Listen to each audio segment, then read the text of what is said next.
Hey everyone, Kyle Lewis here from the Worship Keyboard Tutorial YouTube channel, where we give you tips and tricks to help you with your worship keyboard ministry. In this video, we're going to look at some intro and interlude ideas for the song Cornerstone.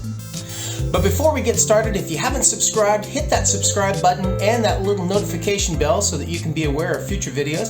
And if you like this video, give us a thumbs up. All right, if you're ready, let's get started. Well, if you've been following my channel at all, you know I talk a lot about constant tones.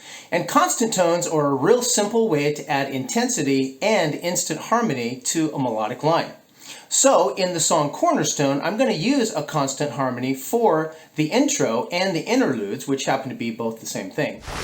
So for this constant tone, we are going to use the fifth of the major scale.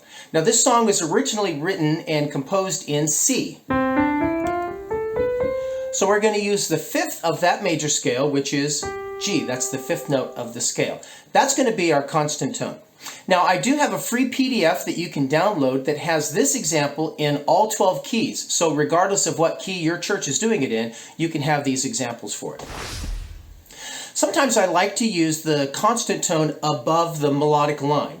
So here G would be above, but my melody, my moving line, has F, E, D, and C. So now if I use constant tone G with that first note F, it has a real clashing sound. It's too close, and that F doesn't really sound distinct.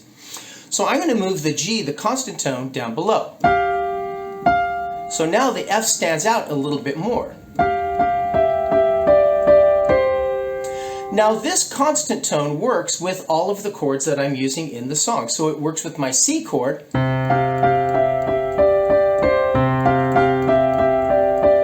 works with A minor, works with F, and G.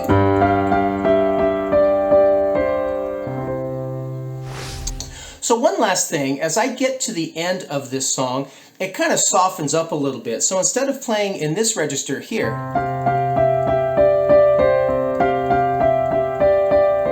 I might actually take that up an octave and kind of lighten it up a little bit.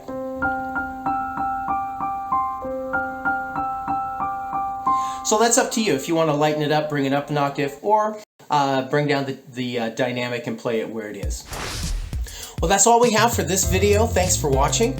And I'd love to hear some comments about how these have been helping you in your worship keyboard ministry. Also, before you sign off, make sure to check out some of these other videos. Thanks again for watching, and we'll see you next time. Bye.